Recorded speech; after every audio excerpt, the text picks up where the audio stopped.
has waved at the back. The race about to get underway. The red lights go on. And out they go. It's a better start from the outside of the front row by Tom McFarlane. Ross Borman's also made a good start as well as they head off towards Paddock Hill Bend for the first time. It, in fact, looks like it is going to be the car that... Oh, and he's spun. McFarlane is spun from the lead of the race. He's gone off to the inside of the circuit. Does he manage to keep it out of the barriers? No, not quite. He's just nosed into the barrier, I can see from our commentary box window. So the leader, McFarlane, off at the first corner. That means Ross Borman has moved into the lead of the race. And it's Kai Lindsay in second place as they drop back down the hill. Of course, you've got some of the quicker drivers from race one trying to make their way through the field. There's Don de Graaf in the 15 car. I think it's Labella up to third now. By the looks of things, the black car with the stripes all over it, and Richard Jones in fourth. Yeah, as they head along the Cooper Straight into Surtees for the first time. So it's Borman leading from the car that was on the pole position, and the car that was leading McFarlane has got going again, I can tell you. So it's Borman leading from Lindsay in second place and Labella in third as they come up and over the line for the first time. Yep, there they go. And Ross Borman, the former Renault Clio racer, who has the advantage over Kai Lindsay.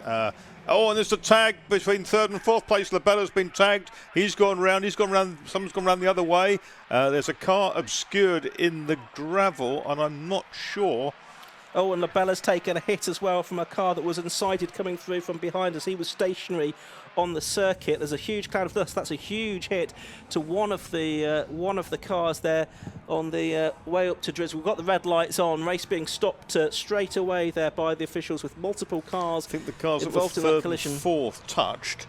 Labella spun one way, and then somebody else spun an avoidance and went into the gravel and got jammed up there. There's at least four cars involved, and one of them's ended up very, very close to where McFarlane had been against the barrier before he got going after the first lap. So, drama. Yes, so several cars involved there. Immediate red flag, of course, the rescue vehicle and the medical crews onto the scene as usual, as is standard in these situations, to attend to all the drivers, check that they're all okay. I can see certainly some of the drivers out of the cars already, but we hope that all is okay. There was certainly some heavy impacts there, but obviously it's going to be a bit of a delay before racing can continue here. Going to be the original 15-minute race distance then for this Tegiwa Type R trophy. Yesterday's race was truncated by a safety car and then it was flagged early. Hopefully, got my fingers crossed as I say this, so we'll get 15 minutes of racing this time. Green flag's waved at the back, red light's gone on. Race about to get underway. It goes out. It's a better start from pole position by Kai Lindsay this time, but it's a great start from the second row by Ross Borman, and he's alongside Kai Lindsay. He's ahead of Kai Lindsay as they head into Paddock Hill Bend for the first time, but he's on the outside line, but he moves across. He sweeps into the lead of the race then.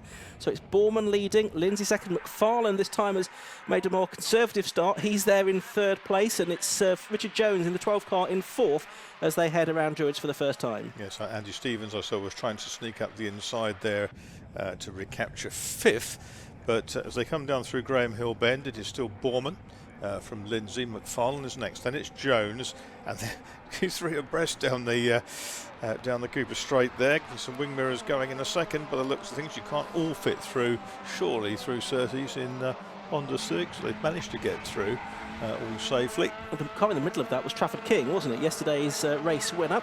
Working his way through. He'll be one of the favourites for the championship this year, I would think, as we've got Richard Jones going alongside there, the 151 car of Andy Stevens, and absolutely side by side as they go over the line within 0.02 of a second of one another. But it's Borman that's leading by 0.3 of a second. There's a dragging bumper from one of the cars now, the car in I think 6th position, which would make it Mohammed Ben Laden, I think, that's got his rear bumper dragging behind it. Behind him is Trafford King, who's got to try to avoid that now as they head back down towards Graham Hill Bend for the second time in this race. A bit close there between the 24 and 19 cars. 19 is Musgrave, 24 is the car of Jake Johnson. But there's Trafford King. He's made up a place now in the number 42 car. He's got ahead of Mohammed Ben Laden and up into the top 6. And yes, there's the car, Ben Laden with his rear bumper akimbo, As I come up onto the straight, that may well be ground off before he gets next. Doesn't slow the car down in a straight line. That'll air brake. But it's got through on the outside there. Oof, a little bit of rubbing there, I suspect, and down the inside from behind by Ben Lada. Looks like it was Wharton. Richard Lindsay and Wharton, I think, of both. No, Wharton's still trying to get through. He's not done it yet, and the car behind him that's keeping that 24 car of Jake Johnson as well, the sort of gunmetal grey car. Meanwhile, Ross Borman continues to lead. He pulls out another 2/10 on that lap. He and Kai Lindsay are going away from Tom McFarlane in third place. Still Ben Lada, who raced in the Hot Hats Championship last year. Still trailing that bumper he'll be getting if it doesn't come off. The black and orange warning flag. In fact, he is going to get that. I can see on my screen now that's come up. He's going to be getting the black and orange warning flag to say you're going to need to come to the pits and get that taken off. Yeah, that's right. And there he is, Ben Lada, with the yellow car. Still trailing the bumper. You'd have thought it might have just taken itself off. It's only just clinging on, isn't it? Yeah, almost eerie, that sort of scraping the road. Up the inside comes that's Johnson, Jake Johnson trying to go through. And Musgrave also getting past Joe Dalgarno, who's come through from the back of the grid. He's coming down the inside now. Is Dalgarno. The car in the middle, which is Musgrave, was locked up. Dalgarno, who's managed to get his wipers on somehow, has managed to keep out of the side of him. He's lost momentum, and David Walsh, who started at the back, having non-started yesterday, he's coming through on the inside now as well. He looked likely to be exploring the grass for a moment, didn't he? Because there was barely room for three abreast out of Graham Hill Bend.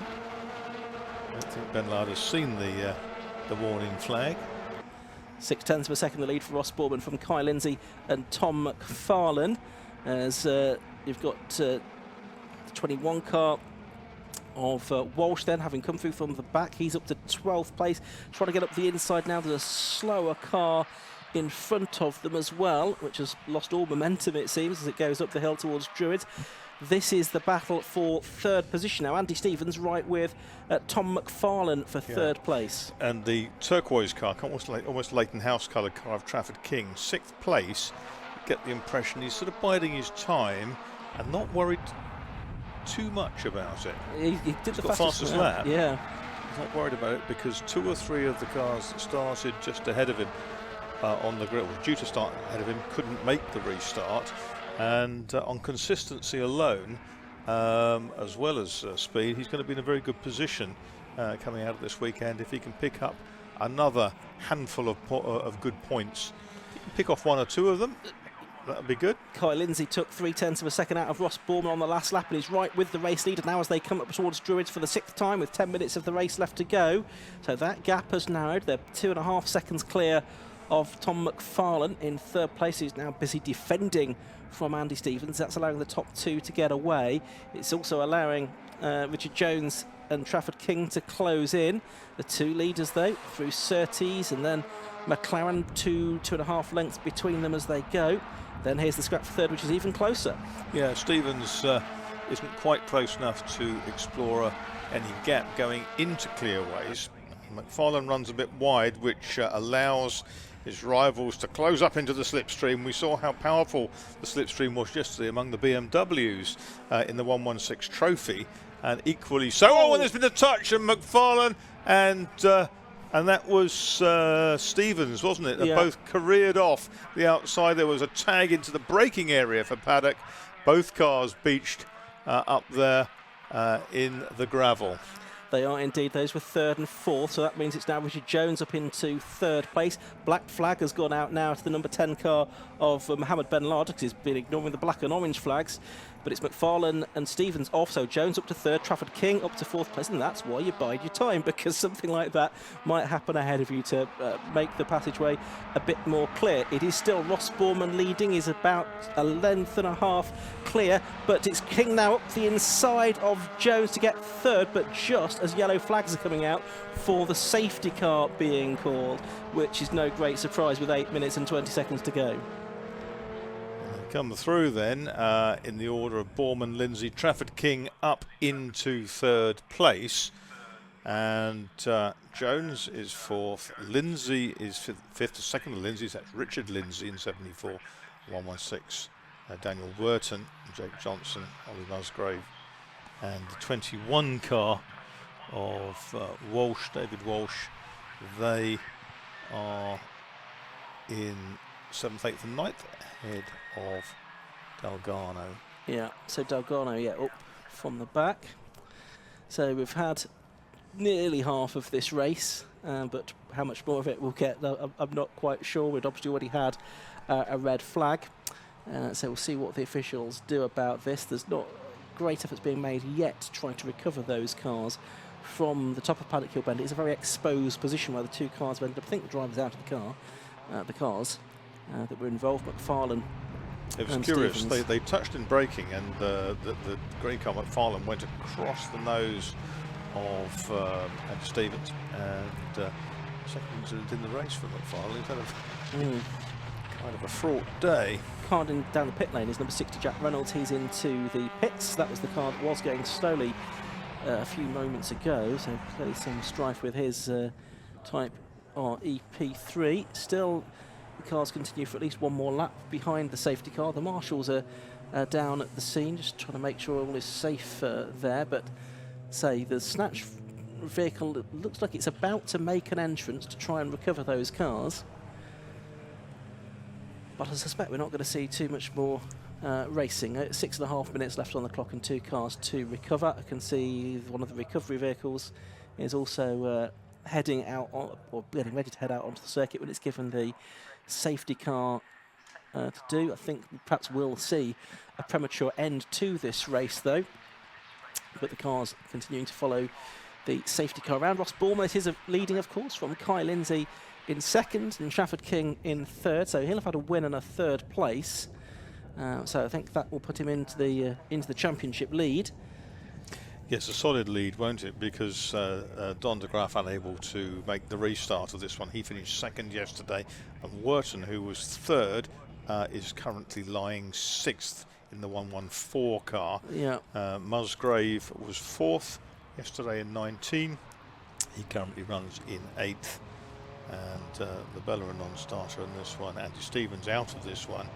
And Ross Bourman, who finished 7th yesterday, is, I suspect, going to take the checkered flag for this one, because those cars are immobile there. Yeah, so it's the safety car heading around. Ross Bourman is behind it, and we're just looking down to the gantry, the marshal's gantry beneath us, to see if there's any sign of a checkered flag this time, which it looks like there will be. As you can see, it's being picked up and the checkered flag goes out, and it's Ross Bourman then that wins round 2 of the Tegiwa Type R Trophy. Kai Lindsay takes second place, Trafford King is third, fourth place goes the way of Richard Jones, Richard Lindsay is fifth, Dale Wharton sixth, Jake Johnson 7th, Ollie Musgrave 8th. From the back of the grid, a worthwhile 6 or 7 minutes of racing for David Walsh. He's gone from the back of the grid to 9th, and Joe Delgado from the back of the grid to 10th place. So they both made some ground and picked up some useful points from that.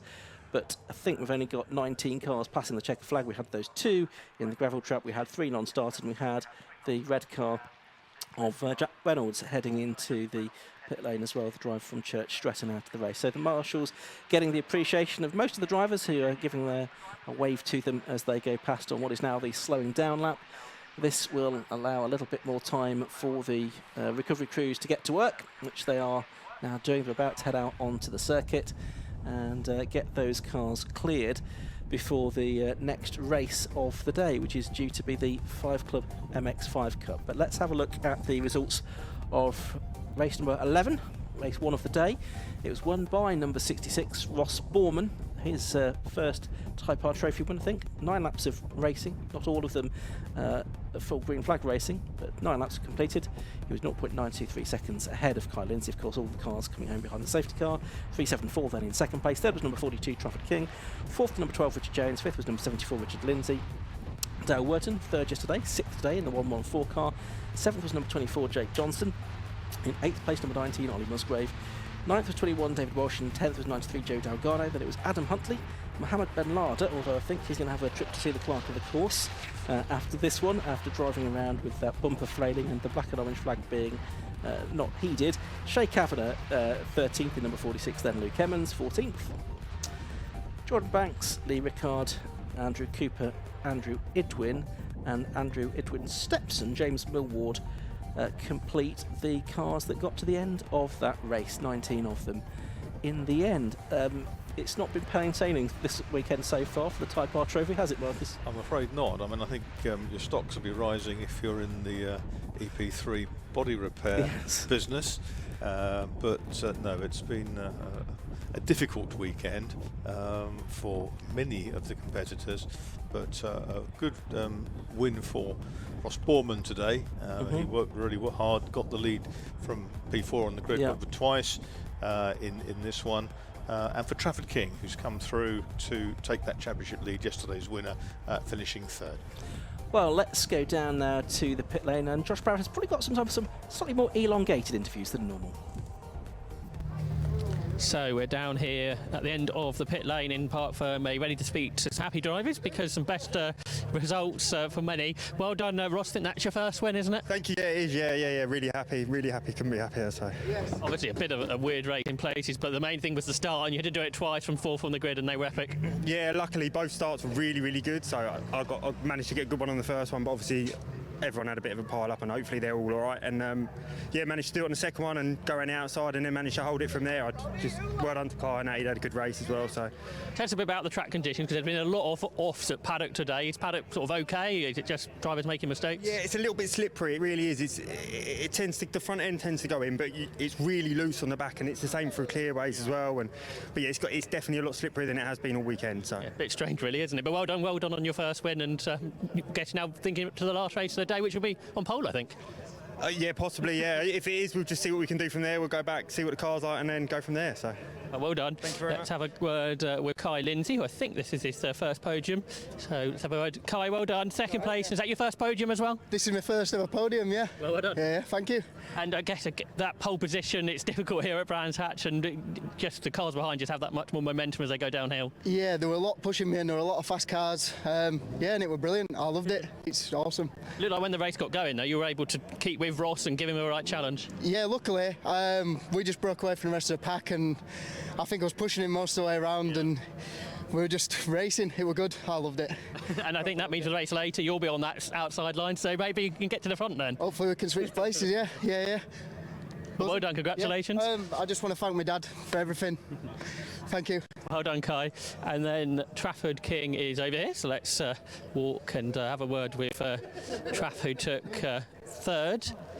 I can see him, he's speaking to Danny Hobson, his team boss. Well done, Traff, you're sort of the one that managed to keep out of trouble from coming through to get some good points. Yeah, after that first attempt, we just had to stay out there, really. It was a dangerous game on it after the first one. Yeah, it was good though. Good race, that one. And you managed to progress, like you say, not immediately, but coming through nicely, and that puts you good for the whole weekend, points over other drivers, your main competitors. Yeah, that's it. Well, like we said with the first one, we had to see what ballast was like. Yeah. And it was first time in. But it felt good. The car felt good. I felt good, so we'll see. You probably have enough laps there to get sort of used to the ballast, did you? Yeah, well, you just go for it, don't you? You just drive it and see what happens. It's one of them. And just speaking to Ross, Paddock Hill Bend seems a bit tricky today, more than yesterday. Well, I'm guessing by the looks of things it was. Didn't feel much different, but it's one of them, innit? People in different cars. It's how if you warm your tyres up in a different way or something like that. Yeah, it's not just been this series, it's been all morning, so it's a bit weird, yeah. Right, everyone's been struggling then. Yeah, maybe. Yeah, okay for you. Well, just drove it. See what happens, don't you? Well done. The only driver to get 2 podiums, so congratulations to our top 3 in the Tegiwa Type R Trophy.